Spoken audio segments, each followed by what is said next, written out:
It started with silence, too heavy, too unnatural for a Saturday morning. For years, our weekends had a rhythm. The faint hiss of the coffee machine. The smell of burnt toast because Leah always forgot to pop it out on time. The sound of her humming old 90s songs as sunlight spilled through the kitchen curtains. But that morning, the house felt like a stranger's home. No humming, no clatter of dishes, no smell of coffee, just silence and the faint buzz of my phone lighting up on the nightstand. At first, I didn't even want to check it. I had been having a rough week at work. My boss had been riding me hard, deadlines piling up, and I just wanted one day to breathe. One morning with Leah, my wife of 7 years, my anchor, my constant. But the buzzing didn't stop. When I finally reached for it, the screen showed a notification from an unknown number. Just a single image. No text. My heart stopped. It was Leah. Her head tilted slightly, eyes half closed, her hand resting on a man's chest. The picture was blurry, taken at night, maybe in a car, but the intimacy in it was unmistakable. His hand cupped her jaw. Her lips parted. It was enough. My breath caught in my throat. I stared at the photo for what felt like hours, my body frozen, my mind screaming 1,000 things but saying nothing. Then came the nausea, the sting behind my eyes, the cold rush of disbelief. No, it couldn't be. I blinked, checked the sender again. Unknown number. No name. No message. Just a picture. My thumb trembled as I dialed Leah's number, but before I could hit call, I heard the sound of water running downstairs, the shower. She was home. I sat up, every muscle in my body tightening. The photo burned in my mind.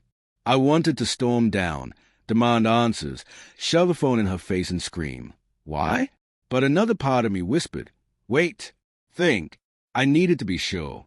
I slid quietly out of bed, still in my t-shirt and sweatpants, and walked toward the bathroom door. Steam fogged the small window, and I could see her silhouette through the curtain, her familiar shape, her rhythm as she washed her hair. So normal, so everyday, and yet everything had already changed.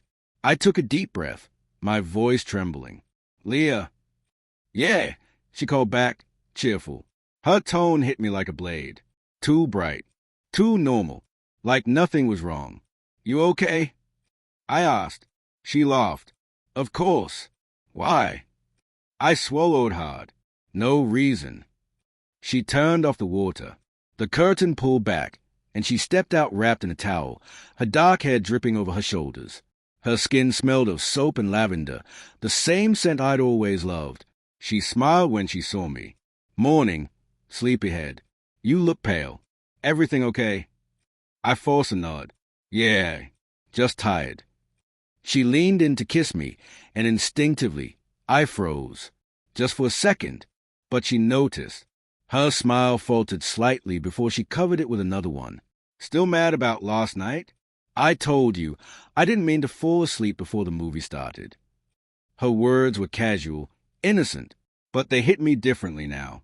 Last night she'd said she was working late. She'd come home past midnight, smelling faintly of cologne that wasn't mine. I'd noticed, but I hadn't said anything. I told myself it was perfume from a coworker's hug, or maybe a taxi driver's air freshener. Now, that same scent clung to her towel. She went downstairs to make coffee, humming like nothing was wrong. I sat on the edge of the bed, phone in hand, staring at the image again. My mind raced. Who sent it? A friend? A stranger?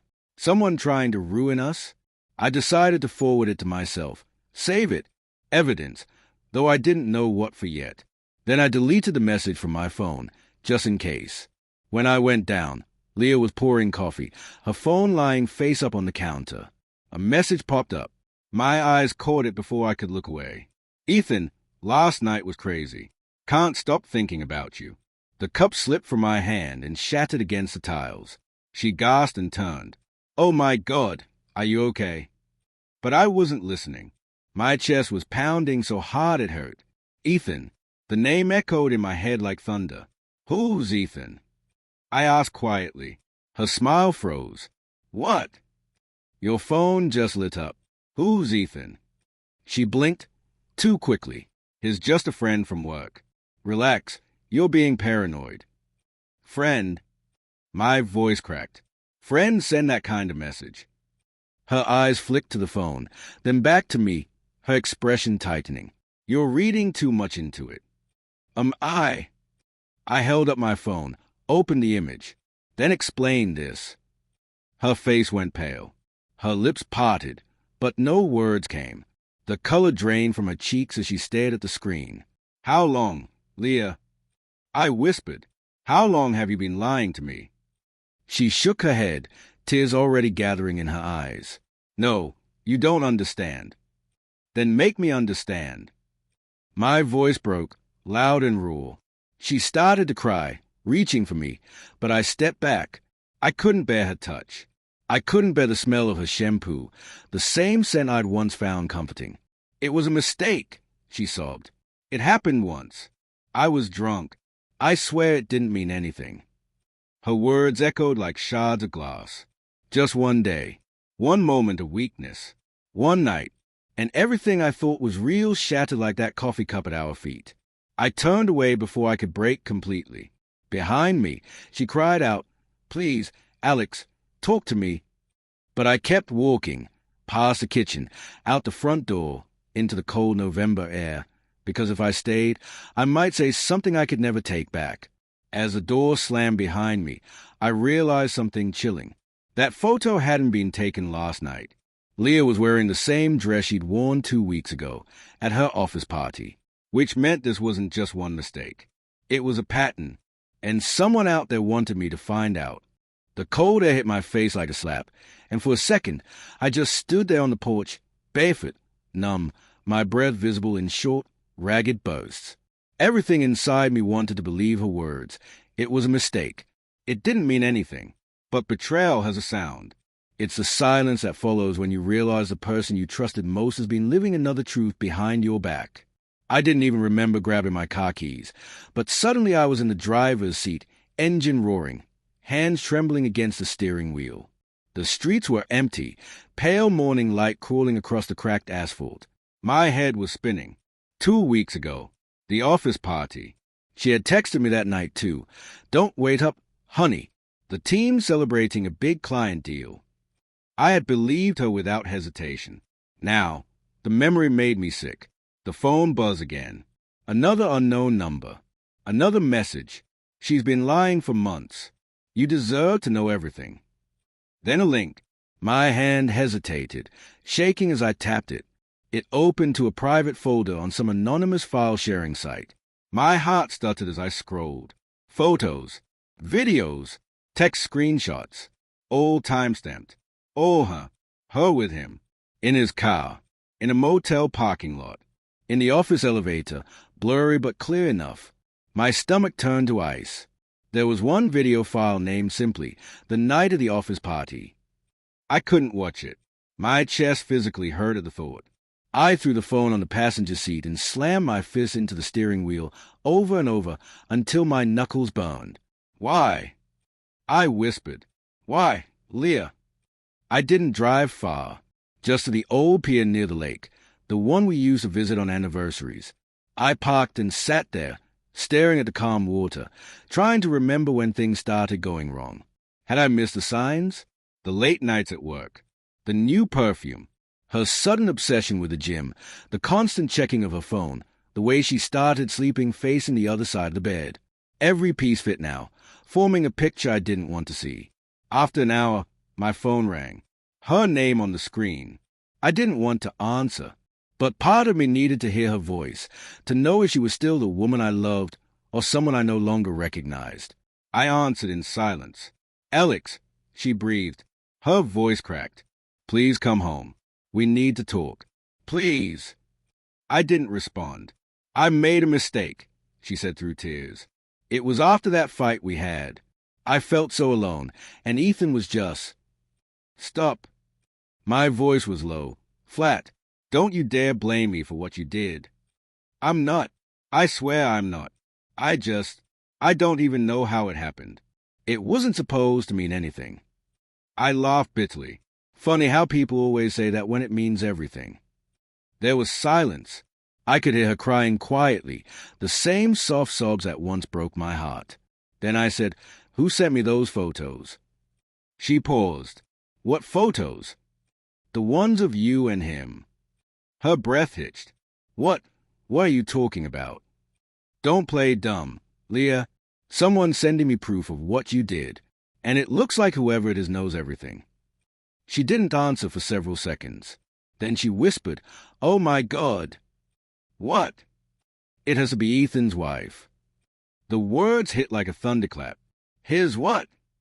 "Yes," she said quickly, voice trembling. "His married. He told me it was over between them, that they were separated. I swear I didn't know she... Oh, God, she must have found out." The puzzle clicked together in a sickening way. Someone wanted revenge, and they were using me to get it. "Where does he live?" I asked coldly. "Alex, please, don't go there. I'm begging you." But I had already made up my mind. By the time I reached the address she gave me, the sun was starting to set. It was one of those quiet suburban neighborhoods where all the houses looked the same. Neat lawns, tidy porches, fake smiles hiding messy lives. I parked across the street and watched. A blue SUV sat in the driveway. The garage door was half open. Then I saw him. Ethan. He was taller than me, broad shoulders, neat hair, the kind of guy who always looked freshly showered. He was on the phone, pacing on his porch. His voice carried across the yard. "I told you, she's not coming after me. I deleted everything. She can't prove." He stopped mid-sentence when he noticed me. Our eyes met across the street. For a long second, neither of us moved. Then he hung up and walked toward me, cautious but confident. "You must be Alex," he said evenly, stopping near the car. I got out slowly, every nerve in my body screaming to break his jaw. But his calmness disarmed me, made me hesitate. "I guess Leah told you," he added with a sigh. "Not enough," I said. "How long?" He ran a hand through his hair. "A few months. It was complicated." Complicated. I stepped closer. "You were married. She was married. What's complicated about that?" He didn't flinch. "We didn't plan it. It just happened. You think I'm proud of it?" I wanted to hit him so badly, but something about his tone stopped me. There was guilt in his eyes, genuine regret. Then he said something that chilled me. I tried to end it. She wouldn't let me. I froze. "What do you mean?" She said she'd tell my wife if I left her.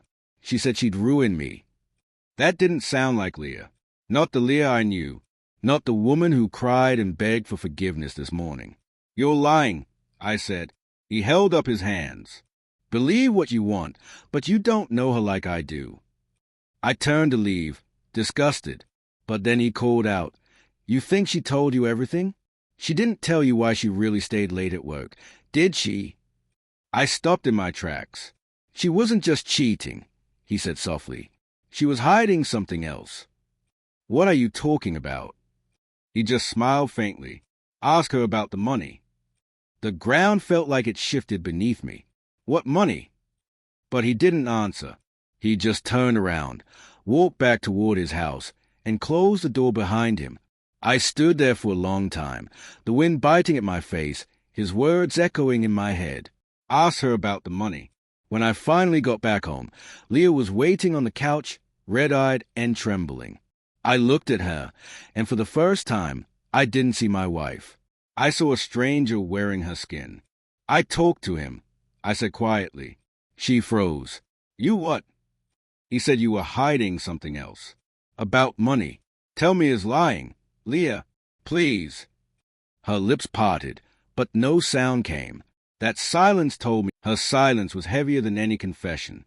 She sat there, small and trembling, her fingers clutching the edges of the couch like the fabric could save her from what was coming. The living room was dim, the only light spilling in from the lamp near the window. It cast shadows across her face, and for the first time, I couldn't read her expression. I spoke first. "What money, Leah?" She looked down, eyes fixed on the floor. Her voice was barely above a whisper. "It's not what you think." "That's what you said about Ethan." I said coldly. "So, go ahead. Tell me what I'm thinking." She flinched, Alex, please. I was going to tell you. I just needed more time. Time for what? To come up with another lie. She started to cry again, quiet sob that made her shoulders shake. I didn't move to comfort her. Not this time. I just waited. Finally, she whispered, it started with work. After your company laid you off last year, things got tight. You remember the bills, the loans. I was scared. I didn't know how to tell you that my boss cut my bonus too. I thought I could fix it myself. I stared at her, my heart pounding. Fix it how? She hesitated. Ethan, he worked in finance. He said he could help, that he knew a way to make quick money through crypto trading. I gave him some from our savings account. My stomach turned. How much? She hesitated again. Too long. How much, Leah? I demanded. 10,000, she whispered. It felt like the floor dropped out from under me. $10,000, nearly everything we had saved. You gave our savings to your lover. My voice cracked on the word, venomous and raw. She shook her head quickly. He wasn't my lover then. It was before any of that happened. I didn't believe her, but I let her keep talking. He said he'd double it in a week, she continued through tears. But then he ghosted me for days. When I confronted him, he said the market crashed. Everything was gone. So that's when it started, I said bitterly. You slept with him to get it back. Her silence was the answer I didn't want. I turned away, rubbing my temples, trying to breathe. I could taste blood in my mouth from biting my tongue so hard. I was desperate, she whispered. You were drowning in stress. Alex, you blamed yourself for everything, and I couldn't tell you that I'd made it worse. I thought if I just fixed it, if I could get the money back, it would all go away. So you traded your dignity for it. I snapped. Do you have any idea what you've done to us? Her voice broke. I know. I hate myself every second for it. The worst part was I could see that she meant it, but remorse doesn't erase betrayal. I walked to the window, staring out at the dark street. The world outside felt so calm, so unaware that my life was burning down. Whoever's sending those messages, it's not random. It's someone who wants me to see everything. Someone who wants to destroy you. She sniffled. I told you, it must be Ethan's wife. Her name's Natalie. She found out somehow. I turned back. And you're sure it's her? Yes. A few days ago, I got a text from an unknown number. It said, he told me everything. You'll pay for what you did. I deleted it because I thought it was a prank. I stared at her, my jaw tightening. And you didn't think to tell me.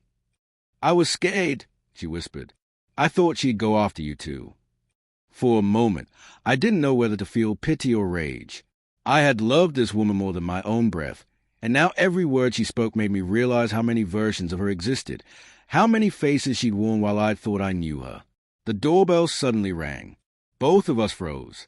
She looked at me, eyes wide. Who could that be? I walked slowly to the door, my pulse racing. When I opened it, a woman stood there, mid-30s, sharp features, long dark hair pulled back. She looked calm, but her eyes had that wild edge of someone holding too much pain for too long. Alex, she asked softly. Yes. I'm Natalie, Ethan's wife. Leah gasped behind me. I stepped aside slowly. You'd better come in. She entered with quiet, deliberate steps, her heels clicking softly against the tile. She didn't even glance at Leah at first. Her eyes went straight to me, as if measuring what kind of man I was before she spoke. I'm sorry for showing up like this, she said, but I figured you've already seen everything. You send the messages, I said. She nodded once. I did. I thought you deserved to know the truth. Leah spoke up, her voice trembling. Natalie, please, I never wanted to hurt you. Natalie turned to her, and for a second, I saw the same raw heartbreak in her that I felt in myself. You already did, she said quietly. You didn't just take my husband. You destroyed my family, my kids. Leah broke down completely, covering her face with her hands. But Natalie wasn't here just for confrontation. There was something else in her tone, something colder. I don't care about apologies, she said. I care about consequences. Ethan's been lying to both of us, and I'm done letting him. What are you saying? I asked carefully. She looked at me. I want your help. My help? She nodded. You want the truth, and I want justice. We can get both. Leah's head snapped up. No, don't listen to her. She's trying to turn you against me. Natalie ignored her. Ethan isn't just a cheater. He's a thief. The money he took from your wife, he's done that to others. He's running a fraud scheme through his firm. And I have proof. My heart pounded. Why come to me? Because you're the only one who'll believe me enough to confront him. The police won't move without evidence tied to a victim. But if we work together, if you record him admitting it, we can end this. Leah stood up, panicked. Alex, please, don't get involved. This is between them. No, I said, my voice low and certain. You made it between us the moment you brought him into our marriage. For a moment, no one spoke. The air in the room was thick with tension, betrayal, and something darker, something about to explode. Natalie looked at me steadily. If you want closure, meet me tomorrow. 10 a.m. at the Riverside Cafe. We'll plan it together. She handed me a small USB drive. Watch this before you decide. Then she turned and walked out into the night, leaving the door open behind her. I stood there, the drive heavy in my hand, Leah sobbing behind me, and 1,000 questions tearing through my mind. What was on that USB? How deep had this gone? And most of all, had Leah's betrayal just dragged me into something criminal? I didn't sleep that night. The USB drive sat on the coffee table, small and silver, reflecting the dim glow of the lamp beside it. Leah had cried herself to sleep upstairs, but I couldn't even look at her.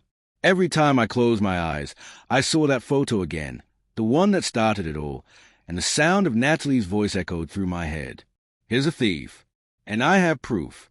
I poured myself a glass of whiskey, something I hadn't touched in months, and stared at the drive like it might explode if I opened it. A part of me didn't want to know. I'd already lost my wife. Did I really want to lose whatever remained of the truth, too? But curiosity, or maybe vengeance, won. I plugged it into my laptop. The screen lit up, showing a single folder titled Evidence. Inside were dozens of files, PDFs, screenshots, video clips, and one long recording. I clicked it. At first, just background noise. Then a man's voice, Ethan's. He was talking to someone over the phone. No, they don't know. I move it through the client account, mark it as a reimbursement. It's clean. Another voice, female, nervous. But what if the audit catches it? They won't, he said confidently. By the time anyone notices, it's already gone. Relax, babe. The timestamp was from 3 months ago. I felt sick. Leah's investment wasn't just a bad decision. It was a piece of a bigger crime. My phone buzzed, making me jump. A message from Natalie. Natalie, you watched it yet? Me, yes. Natalie, then you know I wasn't lying. Me, what do you want me to do? Natalie, meet me tomorrow, 10 sharp. Morning came too soon. The sky was dull gray, the kind of color that matched the ache in my chest. Leah was sitting at the kitchen table when I came down, her eyes swollen from crying. She looked at me like she wanted to say 100 things, but didn't know where to start. Alex, she whispered, please don't go meet her. She's dangerous. I poured myself coffee, ignoring the tremor in my hands. She's not the one who lied to me for months. I know, she said softly, but this isn't about me anymore. Ethan's powerful. He has connections. If you get involved... Leah, I interrupted, looking at her squarely. You already got me involved. That shut her up. I grabbed my jacket and left. The Riverside Cafe was nearly empty when I arrived. Rain had started to fall, tapping softly against the windows. Natalie sat in the corner booth, wearing a dark coat and sunglasses, a folder laid neatly on the table. She gave a tight smile as I slid into the seat across from her. Glad you came. I'm not sure what I'm here for, I said. To finish it, she replied simply. Ethan doesn't just ruin marriages. He ruins lives. He's been funneling client money into fake accounts for over a year. I tried to go to the police, but without a victim willing to cooperate, it's just speculation. However, you have motive and evidence. She pushed the folder toward me. Inside were bank statements, emails, and an internal memo bearing Ethan's name. It was damning. I skimmed through them, my stomach tightening. And you got all this how? I used to handle his accounting at home, she said. Passwords, emails, I had access to everything. I exhaled slowly. So, what's your plan? I'm setting up a meeting with him tonight, she said. He doesn't know I found out. I'll tell him I want to fix things, that I'm willing to forget everything if he just comes clean, and you'll be listening from the next room, recording everything. It sounded insane, risky, but part of me wanted to see him fall, to watch the man who destroyed my marriage crumble under the weight of his own lies. What happens after? I asked. After that, we hand it all to the police, and walk away. I nodded slowly. All right, I'll do it. Natalie gave a faint smile. Good. I'll text you the address.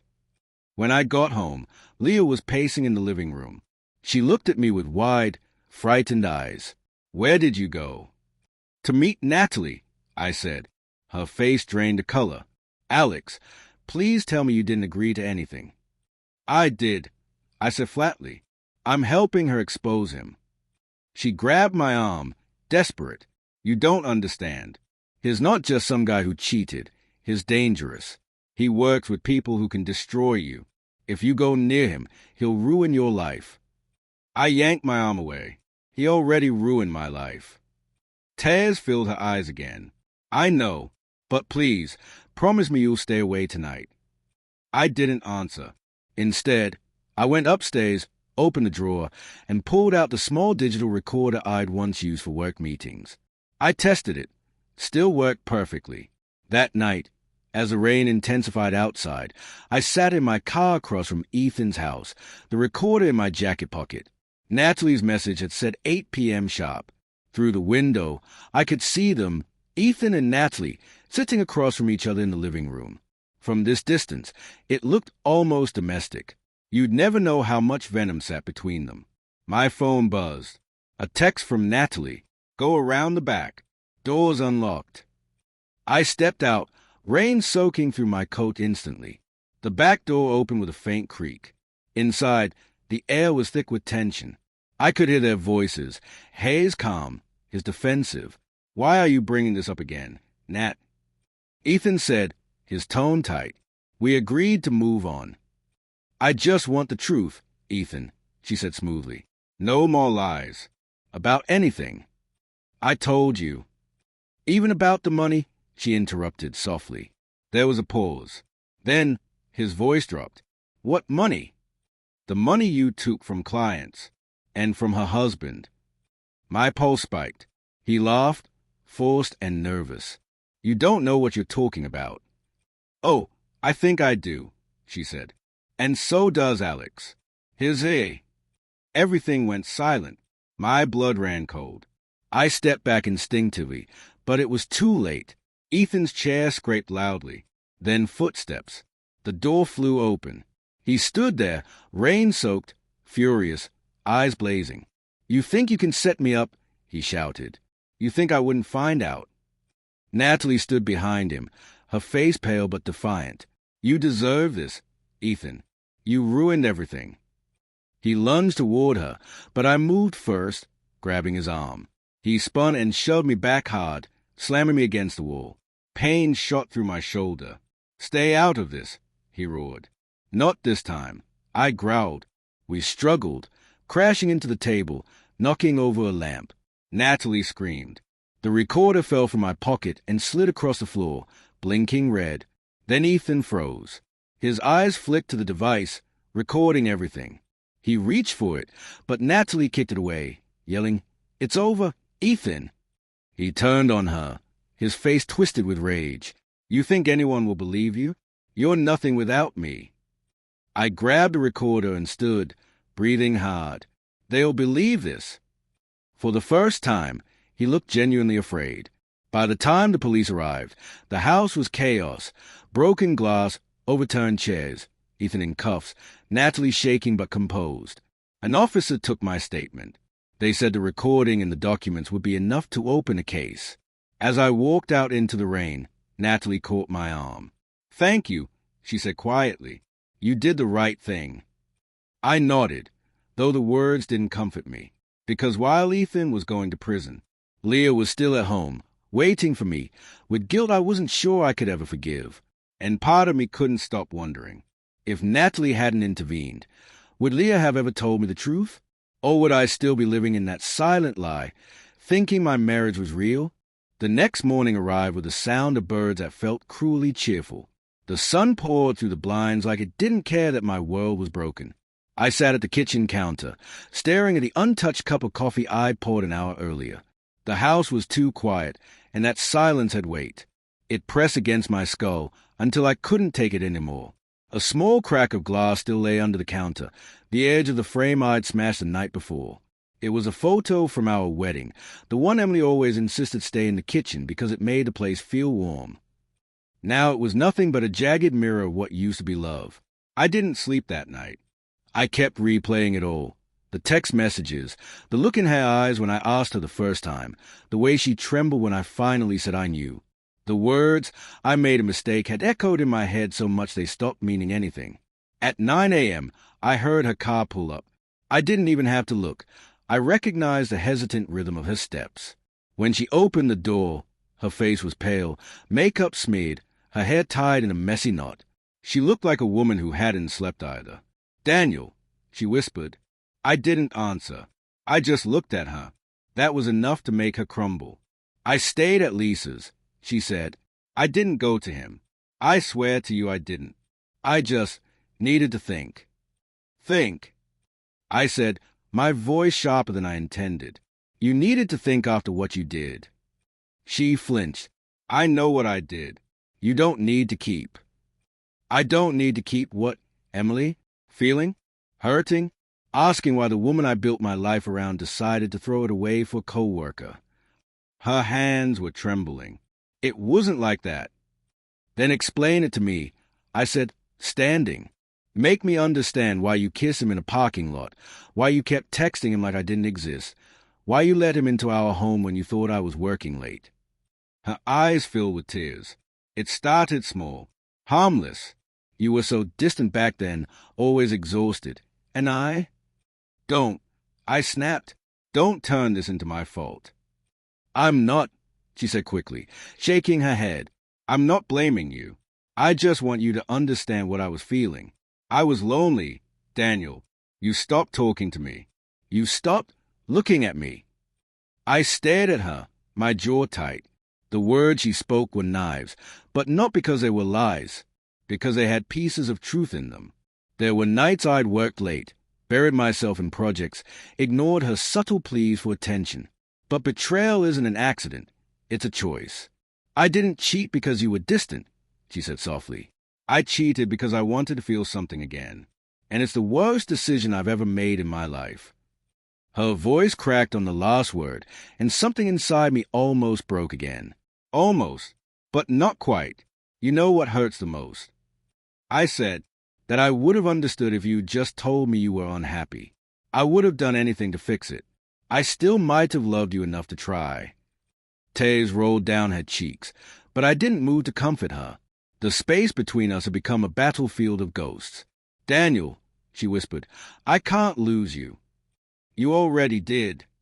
She collapsed onto the chair, sobbing into her hands. The sound filled the kitchen, raw, animal, desperate. For a moment I wanted to reach out. Then I remembered the texts, the lies, the way she smiled at her phone when she thought I wasn't watching. I picked up the ring she'd left on the counter last night. It glinted in the sunlight, cold and heavy. "Do you still talk to him?" I asked. She looked up, eyes wide. "No, not since that day. He texted, but I blocked him. I swear it's over." "Doesn't matter," I said quietly. "The moment you crossed that line, it stopped being us." She stood, walking closer, her voice trembling. "Daniel, please, don't give up on me. On us. I'll do therapy, whatever you want. Just, please don't end this like this. For a second, I could smell her perfume, the same scent that used to calm me, now sickened me. Her eyes searched mine, looking for the man who used to say yes to everything she asked. But he wasn't there anymore. I don't know who you are, I said, and I don't know if I can ever trust you again. The tears kept coming, silent now. She nodded slowly, as if she'd been waiting for this sentence, and when she spoke again her voice was hollow. I'll leave for a while, she whispered, if you need space. I'll go. I didn't stop her. As the door clicked shut, I finally looked around the kitchen again. The photo on the floor, the broken glass, the fading scent of coffee, all reminders of a life that used to feel safe. I picked up the photo frame and stared at the image beneath the cracked glass. Us on our wedding day, her in white, me in a gray suit, both smiling like we'd just discovered forever that could never end. The glass caught the light, splitting our faces in two. Hers reflected back at me through the fracture, distorted but familiar. For the first time, I realized the mirror wasn't what was broken. We were. And no matter how much she regretted it, regret couldn't glue the pieces back together. I sat down, exhaled, and whispered into the empty kitchen. It only took one day. The words echoed back to me, final and unforgiving. 3 days passed in silence. The house felt like a museum of memories, every room holding traces of what used to be us. Her jacket still hung on the hook near the door. Her favorite mug sat beside the sink, a faint lipstick stain marking the rim. I hadn't touched any of it. Maybe because a part of me was waiting to see if she'd come back. Maybe because throwing them away would have made it all too real. I didn't tell anyone what had happened. Not even my brother, who would have told me to burn everything and start over. I wasn't ready for advice. I was still trying to understand what to feel, anger, sadness, or the strange numbness that had settled inside me like fog. That morning, I found an envelope wedged under the front door. My name, Daniel, written in her handwriting. My heart thudded once, hard. I picked it up, hesitating. Inside was a folded piece of paper.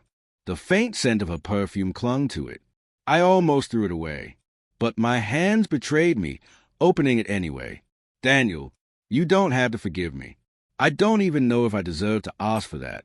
But I need to tell you everything before you make your final decision. It didn't start with attraction.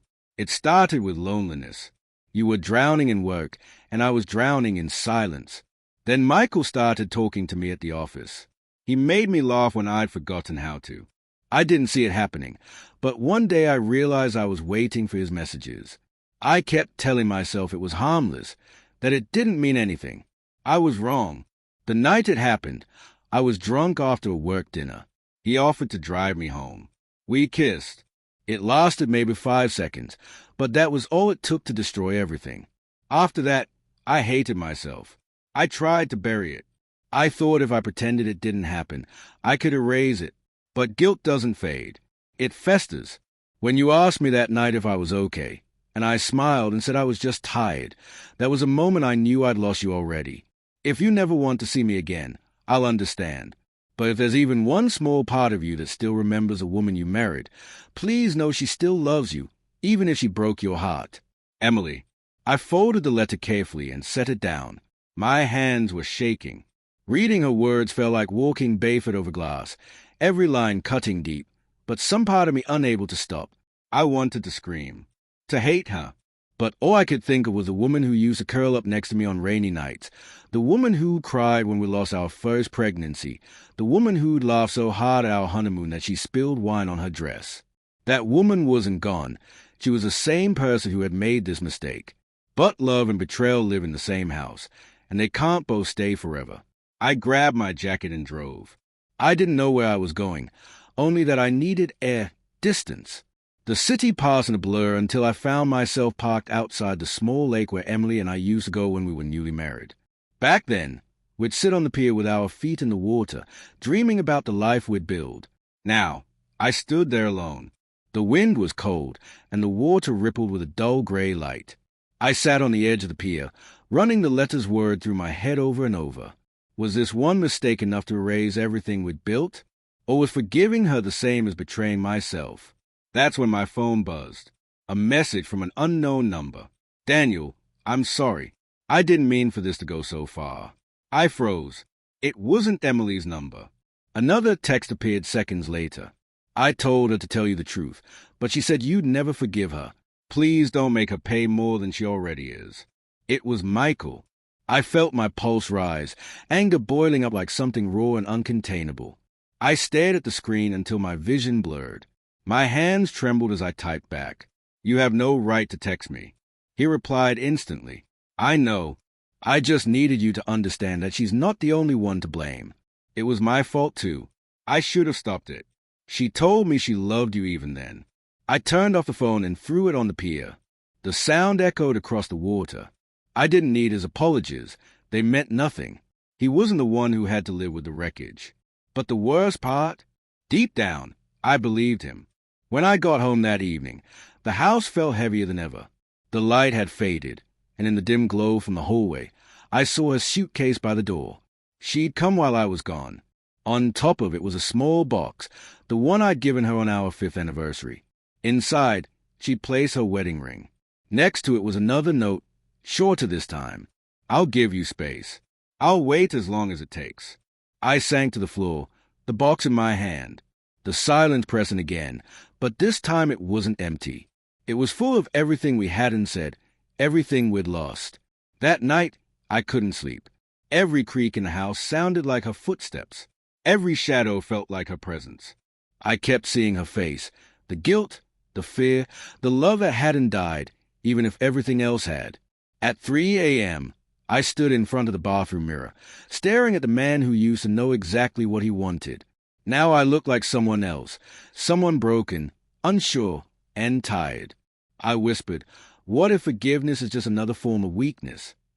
But deep down, I already knew the truth. Forgiveness isn't weakness. It's surrender. And I wasn't ready to surrender yet. I turned off the light and walked back to the bedroom. On the nightstand, her photo still sat where it always had. I turned it face down. Tomorrow would be the day I decided if I wanted to end this story. I'll fight for it. And either way, nothing would ever be the same again. The morning came gray and heavy, the kind that feels like it's holding its breath. I hadn't slept more than an hour. My eyes burned, and my body ached from the tension that had never left me. The air in the house felt stale, like time itself had stopped moving. Emily's suitcase was still by the door. The box with the rings lay open beside it. Every time I walked by, I felt that pull, the silent plea of a life asking to be remembered. By noon, I made a decision. I couldn't live like this, half alive, half angry. I needed answers. Closure, or maybe something beyond it. I picked up my keys and drove. I didn't even text her. She lived with her sister, Lisa. For now, the road felt longer than I remembered, every turn pressing memories against me like ghosts leaning close to whisper. When I reached the house, I saw her sitting on the porch steps, bundled in a sweater. Her eyes lifted the moment she saw my car. For a heartbeat, neither of us moved. Then she stood. Daniel. Her voice was a fragile whisper, almost drowned by the wind. I stopped a few feet away, unsure of what I'd come to say. Can we talk? She nodded, motioning toward the steps. We sat apart, a gulf of space between us. The air smelled like rain and regret. I got your letter, I said. She nodded, eyes fixed on the ground. I didn't know if you'd read it. I did. Silence stretched between us. She kept twisting her hands, the skin pale around her fingers. I'm not here to make you feel worse, I said finally. But I need to know, if I hadn't found out, would you have ever told me? Her head dropped. No, she whispered. I was too scared. Not of losing you, but of seeing what I did reflected in your eyes. I stared at her for a long time. The truth hit harder than I expected, so I'd still be living a lie. I tried to end it, she said, before it went too far. I told him it was wrong, that it couldn't happen again. But it did. She hesitated, tears forming. No, it didn't. That night was the only time. I swear. Her words sounded honest, but the damage was already permanent. Once you cross a line, the map back doesn't exist anymore. I wish that mattered, I said quietly. She looked up, eyes red and desperate. It does matter. It means I still knew what we had. I was weak, yes, but I didn't stop loving you. Then why did you let someone else touch you? She inhaled sharply, tears spilling now. Because I forgot who I was without you. And for 1 second, I wanted to feel like I mattered. It was a mistake, Daniel. A stupid, selfish, meaningless mistake. I looked at her, the woman I'd loved for over a decade, who'd once been my best friend, my home. And I realized something that scared me. I still loved her. But love didn't erase a betrayal. It just made it hurt more. Do you think we can ever come back from this? I asked. She wiped her face. I don't know, but I'll spend the rest of my life trying to prove to you that I'm still the same person you fell in love with. I wanted to believe her. I wanted to reach out and tell her that maybe we could try again, that therapy or time or something might fix us. But another voice whispered, this isn't the first time she lied. I can't promise you that I'll ever see you the same way, I said. And I don't know if that's fair to either of us. She nodded slowly. Then maybe this is goodbye. The word hung in the air, small and final. She stood and reached into her pocket. There's something I need to give you. It was a flash drive. What's this? Everything. My texts, emails, the messages between us. I wanted you to have the truth, even if it hurts me. I stared at it in my palm. Why? Because you deserve to know everything before you decide. Her voice broke, even if it destroys what's left. Rain started to fall, light at first. She didn't move. Neither did I. When I finally stood, she looked up at me, her hair damp, her face soft and tired. Daniel, she whispered, I never stopped loving you, even now. I took a slow breath. Love isn't enough, Emily. Not anymore. Then I walked away. Back in the car, the flash drive burned in my pocket like a weight I didn't know whether to carry or throw away. When I got home, I sat at my desk and stared at the computer screen. My hand hovered over the mouse. Curiosity fought with dread. Finally, I plugged it in. The folder was named Truth. Inside were screenshots, texts, emails, call logs, and a single video file. I clicked it. Emily sat in front of the camera, the same sweater she wore today. Her eyes were red. If you're watching this, it means you decided to see everything. I need you to know that what you saw between me and Michael, it was never love. It was guilt. He threatened to tell you if I didn't talk to him again. I was scared, and I didn't know how to handle it. My stomach twisted. I thought keeping quiet would protect you. I didn't realize I was protecting the man who ruined me. The screen froze for a second. Then she said something that made the world tilt. It wasn't just one mistake. It was blackmail. He recorded it. Daniel, I didn't tell you because I thought you'd see me as dirty, as used. But it wasn't what it looked like. I swear. The video ended there. I sat frozen, the air punched out of my lungs. My mind raced, trying to piece it together. Michael, the man she said she'd kissed, had recorded her? Threatened her? I leaned back, the realization slicing through the haze. All this time, I'd been grieving a betrayal that might not have been betrayal at all. And suddenly, the story I thought I knew didn't make sense anymore. The storm outside intensified, thunder rumbling in the distance. And I understood something in that moment. Tomorrow, I'd have to face Michael. For answers. For justice. And for the truth I buried under my own pain.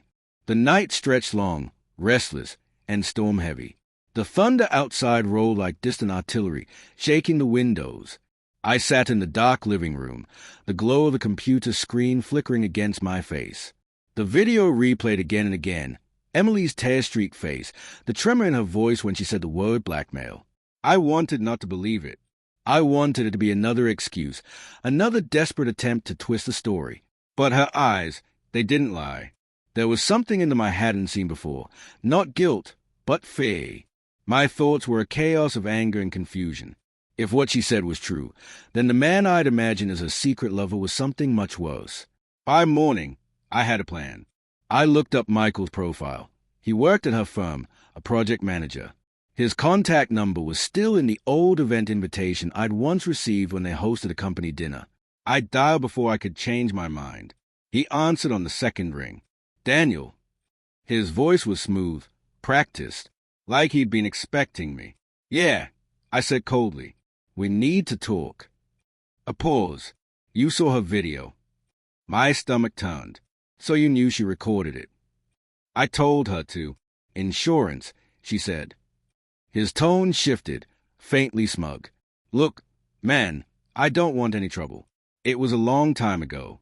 Things got messy. Messy? I said, my voice rising. You threatened her. You blackmailed her. He laughed quietly. Is that what she told you? Come on, Daniel. You think your perfect wife didn't have a choice? She wanted it. She just regretted it later. Happens all the time. I gripped the phone tighter, my hand shaking. You're lying. Am I? He said. Then why'd she stay quiet all this time? Why didn't she report it? Huh? Because she was ashamed. Because she was scared. I could almost hear her voice, trembling in that video, saying she thought I'd see her as deity. I took a slow breath, trying to keep my voice even. Meet me. Today. Noon. At the lake. He chuckled. The lake? Romantic choice. Fine. Noon. The line went dead. I stared at my reflection in the window. The man looking back at me wasn't calm. His eyes burned with something raw, primal, not just anger, purpose. By the time I reached the lake, the clouds were still thick, but the rain had stopped. The air smelled of wet earth and electricity. Michael's car was already there, a sleek black sedan that looked too polished for the mud it sat on. He leaned against the hood, sunglasses on, casual like nothing about this was real. Nice spot, he said as I approached. Always figured you were the outdoorsy type. Cut the jokes, I said. You're going to tell me exactly what you did to my wife. He tilted his head, smirking. Your wife and I had something. She wanted to pretend she didn't, but you know how these things go. She started feeling guilty, so she made up a story, a convenient one. She said you recorded her. That made him hesitate, just a flicker, but it was enough. She's delusional, he said quickly. You know how women get when they're cornered. She said you blackmailed her with that video. I pressed. His jaw clenched. She told you that. That's right. He turned away, staring at the water, his voice lower now. She begged me not to show you. Said it would ruin her life. So yeah, I told her I'd keep quiet if she stayed in touch. Maybe I crossed a line, but don't pretend you didn't play along. I stepped closer, my fists trembling. You ruined her life. You made her live in fear. He smirked again, but his confidence wavered. You can't prove any of it. I took a slow breath and reached into my jacket pocket. Maybe I can. She gave me the drive. All of it. The smirk fell. For the first time, his mask cracked. You shouldn't have that, he stammered. Why not? I said, because it shows what you did. He stepped forward, his voice hard. You don't know what's on there, Daniel. You don't understand. I understand perfectly, I said. You took advantage of a woman's guilt. You trapped her in shame and silence. And you made me think she was a villain. His eyes flickered toward his car, as if considering something. Give it to me. Now. I shook my head. You'll get nothing. I already sent a copy to someone I trust. It was a lie, but one that worked. His expression changed instantly. He exhaled sharply, rubbing a hand over his face. You're making a mistake. If this gets out, it ruins both of us. Her reputation, your name. Her reputation. I cut in. You're worried about her reputation after what you did. Something inside me snapped. I stepped closer until we were inches apart. You don't get to hide behind my wife shame anymore. I'll make sure everyone knows what you did. For a moment, I thought he might swing at me. His fist tightened, his jaw locked. But instead, he laughed, a cold, bitter sound. You think anyone's going to believe her? You? Without proof, it's just your word against mine. Then we'll find proof, I said. He smirked again, but it didn't reach his eyes. You really love her that much. I did, I said quietly. And maybe I still do. But this isn't about love anymore. It's about truth. His smile faltered. For the first time, I saw fear in his eyes. He knew I wasn't bluffing. When I left the lake, I didn't look back. The wind picked up, and the sky broke open with rain again, washing everything in gray. By the time I reached home, I knew what I had to do. I called Emily. She answered on the second ring, her voice trembling. "Daniel." "I saw him," I said. "He admitted it." There was silence, then a sob. "He did." "Yeah." I exhaled slowly. "And I believe you now. I should have before."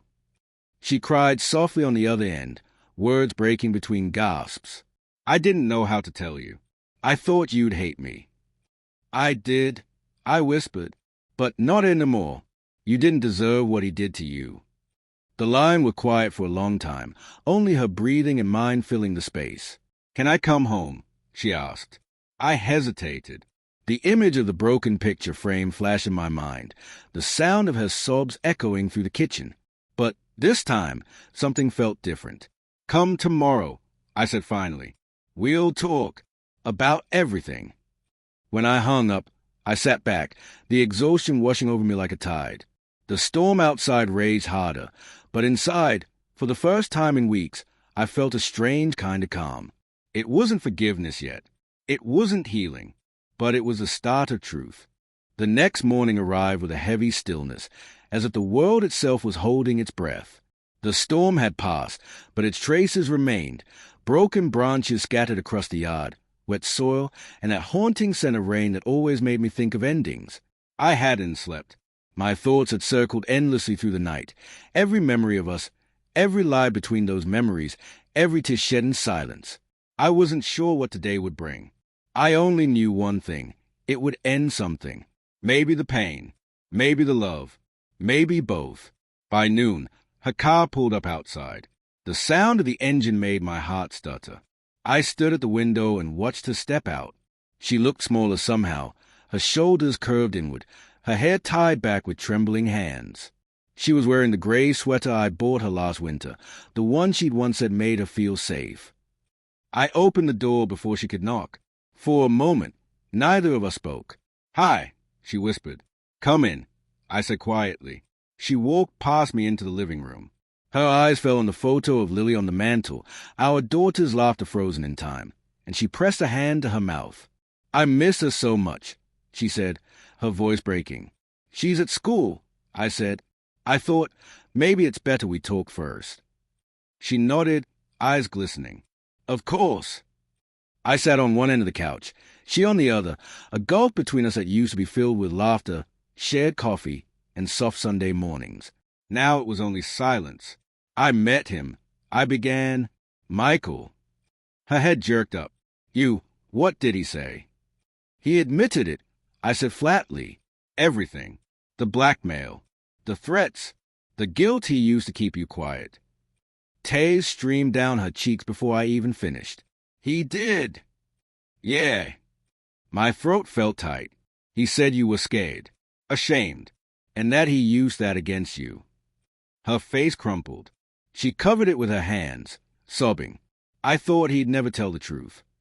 "He didn't mean to," I said. "He was trying to manipulate me too." But I saw through him. For a while, the only sound was her crying softly. Then she looked up, her voice trembling. "I wanted to tell you, Daniel. I tried. Every time I looked at you, I saw how much I'd hurt you, how much I'd ruined us. And I just couldn't find the words. I stared at the floor. You should have. You owed me that truth." "I know," she whispered. "But after what he did, I didn't even know who I was anymore. He made me feel dirty. And I thought if you knew, you'd look at me the same way." My chest tightened painfully. "You were wrong." Her eyes widened. "What?" "I would have been angry. Yes, maybe even broken. But I never would have stopped protecting you. You're the mother of my child. You were my world once." She began to cry again, harder this time. I didn't deserve that kind of love. "No," I said. "You didn't. But you had it." I stood up and walked to the window. The reflection showed her behind me, fragile, haunted, human. I remembered the woman who used to dance barefoot in the same room, laughing when Lily spilled juice on her dress. The woman who'd held me through my father's death. The woman I thought I'd spend forever with. Somewhere between that and now, we'd lost each other. I sent everything to the police, I said finally. Her head snapped up. The files? Yes. The recordings, the emails, all of it. He's not going to hurt anyone else. A small, broken smile appeared on her face. Thank you. You don't have to thank me, I said. You just have to live with the truth now. She nodded slowly. I will. I promise. There was a long silence. I could feel the weight of years between us pressing down. Finally, she said quietly, do you think we could ever find a way back? I turned to face her. Her eyes were full of hope, faint, fragile hope that maybe love could still be resurrected from all this pain. But I couldn't lie to her. Not anymore. I don't think so, I said softly. Her lips trembled. Because of him. Because of everything, I said. Because too much died while we were both pretending to be fine. You lived in fear, and I lived in anger.